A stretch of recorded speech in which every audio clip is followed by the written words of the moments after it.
This is how it all started. This is June of last year sometime.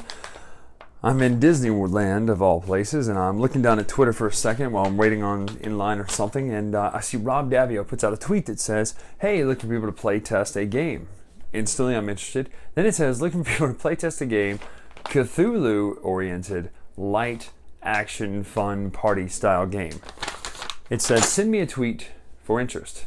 Instantly, I sent him a tweet because, oh my gosh, seriously, Lovecraft, Daviau, it doesn't get a whole lot better than that, right? So send him a tweet, he sends me the files, and for once in my life, I did this. I actually went, printed off, and found sleeves for all of this paper, and we played Mountains of Madness, the print and play version. Now, a lot has changed since I play tested it, mostly the art, but a lot of rules have been tightened and tweaked and made a lot smoother. But the best part is the madness, the silliness, the zaniness, the fun is all still there. How does the game hold up as its own game though? Well, that's something we're gonna have to find out. But all I know is that is one of the most fun experiences playtesting I've ever had because of a few mechanics that we're gonna look at that make this game absolutely just silly fun. So without me gilding the lily any further, let's take a look at Mountains of Madness from Iello and Rob Daviau right now.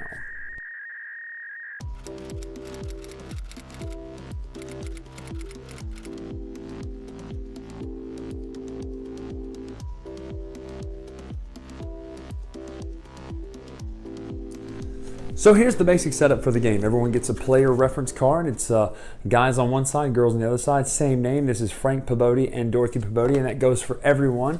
You've got Danforth over here, and Danforth didn't get either name, just got Danforth. William Dyer on this side, and on the back you've got Margaret Dyer. It's a cool feature, lets you play as guys and girls, meaning they're equally represented in the game. Neat. Good job, Iello, on that. I like it. You lay out all the tiles, coastal on the bottom, mountains here, cities here, edge of madness, and escape up here. Going up the side here, you've got relics here. You've got your arcane equipment here, which are basically more powerful versions of the equipment. And you get those by rewards from certain things out here. Over here's the injury deck. You seed the equipment deck with a certain number of injuries based on player count. This also determines one of the ways you lose the game is if you escape with more injuries than you have relics. It's one of the ways to lose. Equipment cards are here. Equipment discard is here. These are the madness cards, levels 1, 2, and 3, progressively getting worse and crazier in your madness. Over here is the sled. This is new from when I played the playtest version. There was no sled or anything like that. It just kind of said play the cards to the side. These are the tokens for your workers, and you can spend those for different phases, different ways, and that's all listed here on your reference sheet too. So that's the setup of the game. You put your airplane, which by the way, you can already tell the stuff in this game, the components are really, really nice, right? So you start on the coastal, any one of the bottom coastal places, and you go from there. Now the coastal places, and all of them actually kind of tell you roughly what some of these will be. 7 to 9 book, 8 to 10 weapon, 8 to 10 equipment, and things like that. So it kind of gives you an idea of what you're going to face, but you don't know until you get there. So let's look at what you do on your turn, just like this.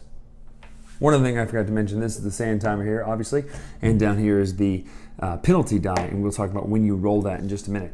Everyone will start the game with a certain amount of cards and a hand limit based on size of players. So in a 3-player game, you would get 5 cards, 4-player game is 4 cards, and a 5-player game is 3 cards. So we'll deal out 1, 2, 3, 4, 5. This is our starting hand. So basically we have a 3, 4, 4, 3, 4 of these suits, basically. And you can see them there. They're also colorful. You'll notice that for a minute. Also, they have good flavor text on these.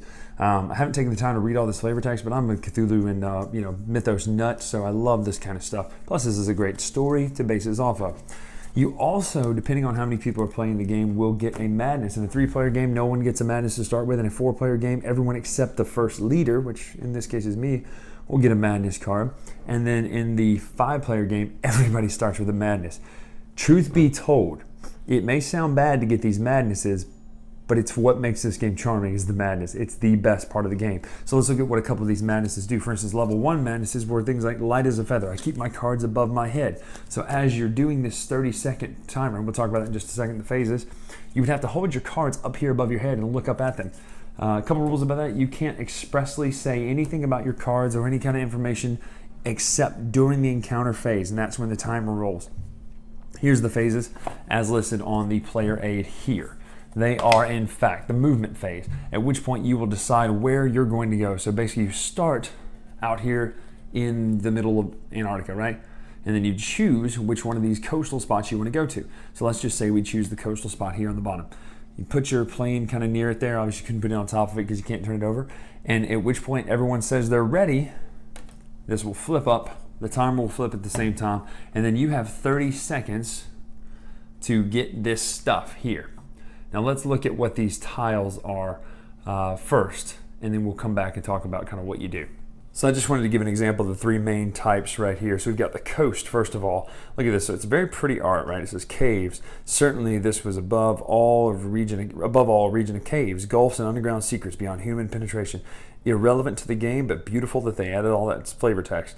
This is what you have to have, and you have to get them in the range. You have to get both to succeed free and clear. However, if you get one of them, you still get to do the reward here. There's different rewards, things like search or heal or ruin 3.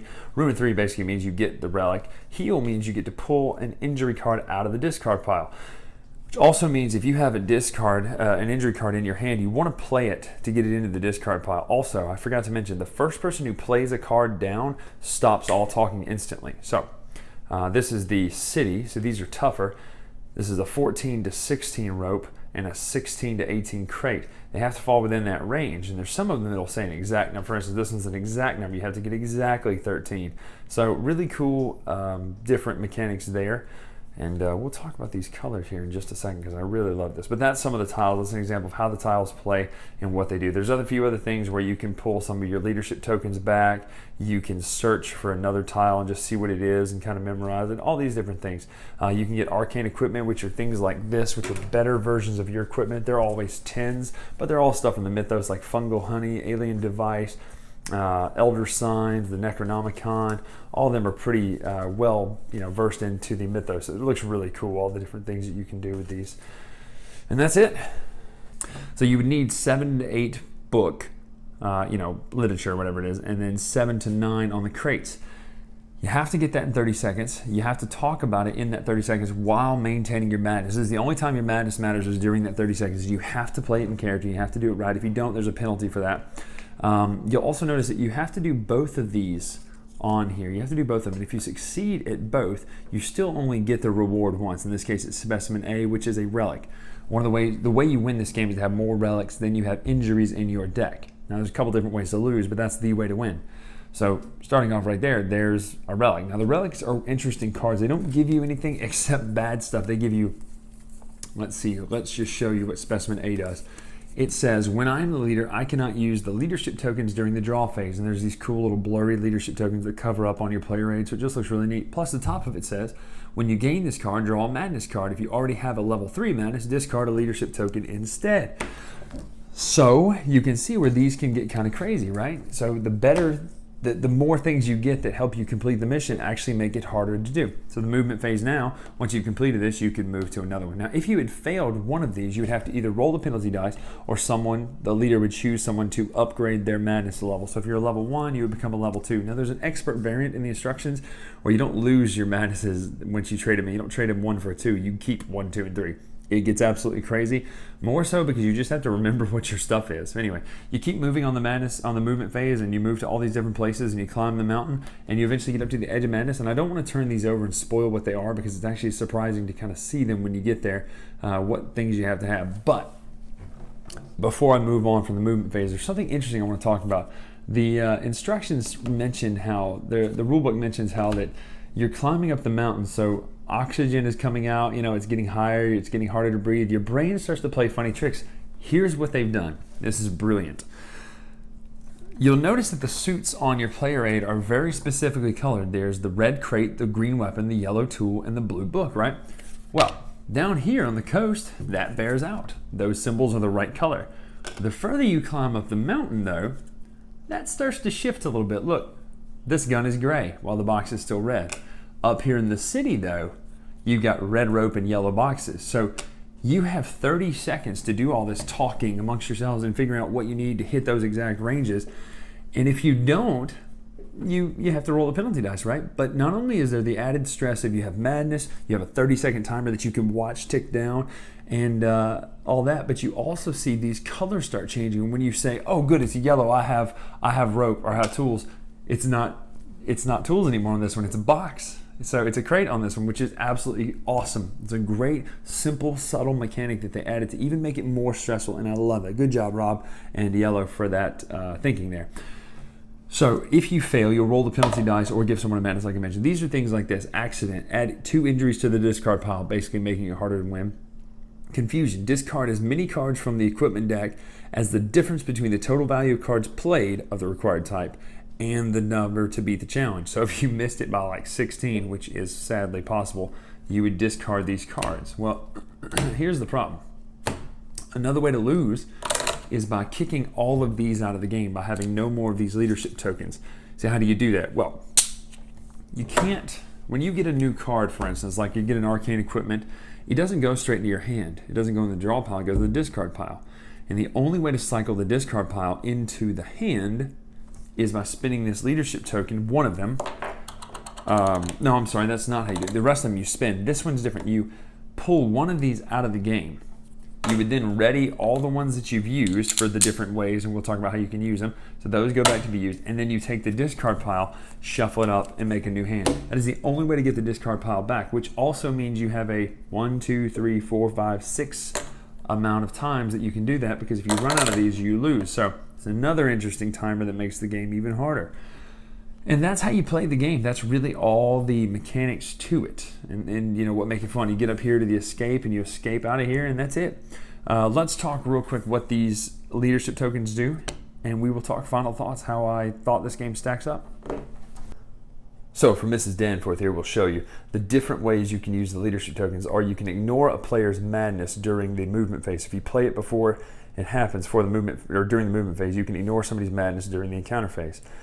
At the end of the encounter phase, when that 30-second timer goes out, the leader can play one quickly to restart the timer. You can do that as many times as you have tokens. The resolution phase, you can re-roll the penalty dice, which I forgot to mention, the loss of confidence dice is you discard 2 leadership tokens. If there aren't any to discard, you pull one out of the game instead, so it speeds up that ending phase if you're not careful. The draw phase, you can increase your hand size by 1, and then rest, that's that optional one I mentioned to get the cards back from the discard pile. So let's talk about components and art.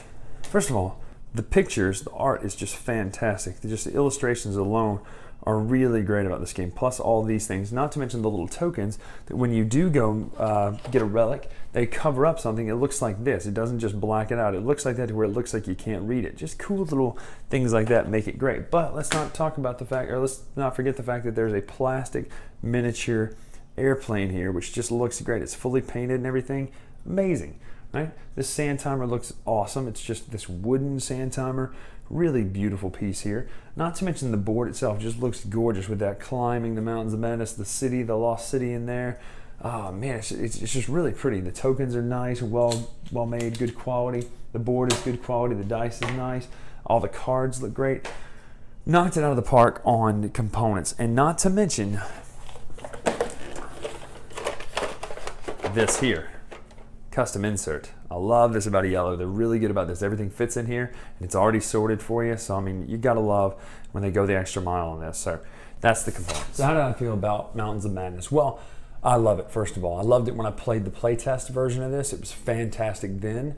It's great now. It's really made a lot of improvements. Obviously components and stuff, that's normal, that's playtesting. But the rules are tight. They really added a whole lot of madness cards. They kind of saw how some of them played.